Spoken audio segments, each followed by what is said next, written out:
Hello everyone, my name is Lincoln and I've been coding since I was 9 years old. I went from coding with Arduino and making dumb robots follow a red line to having my name written on an AI research paper. Today I'll be sharing with you how I did it. Ever since I was a kid, I was addicted to games. Like shit, I was really addicted to games. At 8 or 9 years old, I woke up at 2 AM just to play some dumbass Roblox game. What was so entrancing and so alluring about games in the first place to me as a kid was the visuals, was the mechanics, was the stories. That was it. Like any game that was there, I consumed it. It was so fun to me because I was able to live a life that I couldn't in real life. Right? It was an escape simulator form. And after playing so many games over and over again, I eventually got to a point where I had a thought. And this thought was actually what sparked the whole coding journey. What if I could make my own game? At about age 8 or 9 years old, I went for this Arduino robotics bootcamp thing. It's a sense of block coding. You're putting like turn right, turn left, go straight, stop. Those kinds of actions. And it was also teaching me that programming was a sequence of actions strung together. When I was about age 11 to 13, I joined this club called the Infocom Club. When I joined, what I learned was Scratch programming. If you haven't heard about it, it's code block based language and you have this funny orange cat that just moves around. I felt like I was legitimately coding because there was loops, there was object interaction, meaning you're making the sprite of the orange cat go up, down, left, right. You can make it touch the walls and come back and apply gravity, all that funny stuff. I went for 2 competitions. One of them I can't remember what I did. The other one, I think I can show it on the screen right now. It was this cat or rabbit game thingy and just going through a maze, and I think I just really enjoyed that experience because I was in a sense living my dream of making a game, right? No matter how shitty it was still a game.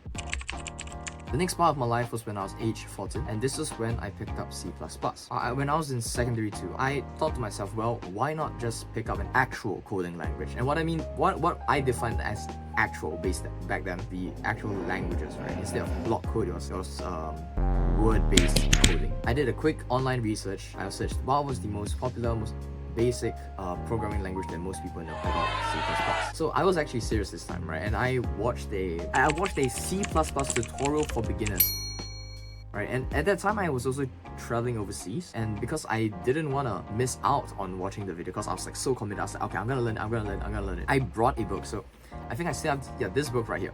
Like it's literally in tatters. The thing doesn't even like bend anymore. This is what I brought, and I think if I open it up for you, like look, this is C++.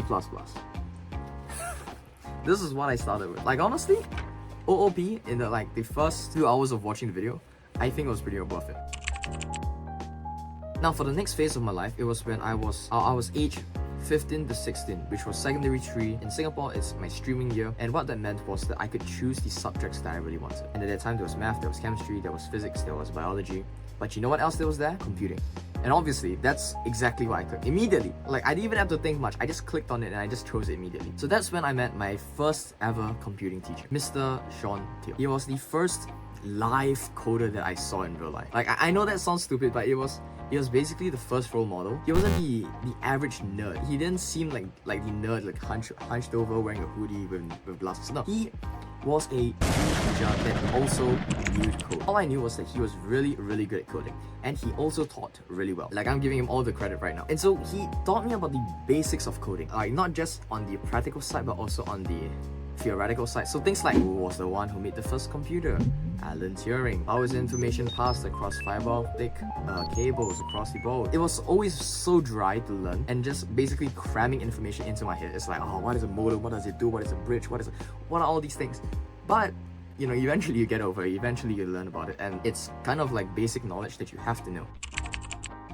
I took the O-levels for computing, got an A2. I know grades is really important for all of you people out there. Then I moved on to Polytechnic. Funnily enough, the first year was completely void of any AI related thing. In the second year, that was when they started teaching about machine learning.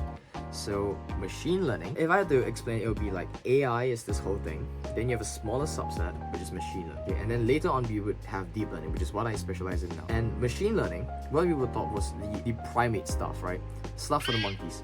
It was SVMs, it was linear regression, it was logistic regressions, it was random forest, it was other boost. Those things that, you know, aren't mainstream right now. Right now it's large language models, deep learning modules, visual models. If I were to compare them, it would basically be apes to modern civilization. That is the difference, right? That is the huge gap between them. So finally in my third year, that is when I started on, I guess, actual AI, which is deep learning. And that was where I learned about recurrent neural networks, I learned about GANs, generative adversarial networks, and I think reinforcement learning as well. Oddly enough, the research thingy only came during the break from the second to third year. Now this is the part where I got my name written in an AI research paper. How it all began was when I was in Polytechnic and I had this lecturer. His name is Mr. Jin. Now, Mr. Jinhua would every now and then, in between classes, before or after, would show us his projects on AI. I don't know if this was his tactic on recruiting dumb people like me to join his course for AI, but god damn it, did it go well. When I saw those projects, I thought, wow, damn, that is really cool. That is AI. I want to go do it. Sure enough, during the end of the semester, when he was about to stop teaching us, he offered us an opportunity. He offered the whole class an opportunity, and that was whether or not we wanted to join him on this side project of his. Well, listen to me. Side project, okay? He said it was something to boost your portfolio, but no, it was something like basically beyond what I could even think of. Out of, I think, my whole class of 20 people, 3 people joined. In the end, only 1 person continued, and that was me. I persisted to the end. He gave us a task. I think I can flash it on screen here. Like, he told us to learn about RNNs and LSTMs and GRUs, and literally the first thing I said to him was, what is an LSTM? it really goes to show you how ignorant I was about the whole AI world. So for the first 2 weeks, I was learning on my own. I was watching YouTube videos, and then after 2 weeks, he told me, well, this side project is gonna potentially be published as an actual paper. And at that time, I thought, wow, cool. I'm probably not gonna do that because I really suck and I don't understand anything about RNNs and LSTMs and basically deep learning. I had to learn PyTorch for recurrent neural networks all by myself. The whole experience, if I were to summarize, it would be something like this. It would be me watching YouTube, thinking I understood them, trying them out on my own, and then realizing it doesn't work for some others. Especially the shapes. Man, fuck the shapes, okay? The shapes for the inputs, that is basically gonna be the nightmare for the rest of my life. I'm gonna remember that shit. At the beginning, it was a horrible, tremendous, shitty result. I'm gonna say outright, it was horrible. It went from 50% to 70%, right? And at that point, I thought, wow, okay, maybe there is hope. Maybe we can somehow still publish a paper on this. And then miraculously, one day, it went from 70% to 97%, to 98%, to 99%. I think I'll flash it here again. Like, I literally had no idea how we managed to accomplish it. Like, I asked him how he did it, and then he asked me how I did it. Like, like I didn't understand. 11 days before the deadline to publish the paper, we got results. 11 days, think about it. If we just gave up like a few days beforehand thinking, oh, we can't make it, we wouldn't have gotten the paper published. Now, I wasn't really involved in the paper writing part. I was involved in the experimenting part. Let me just say that, okay? I am, for one, not a professional research academic.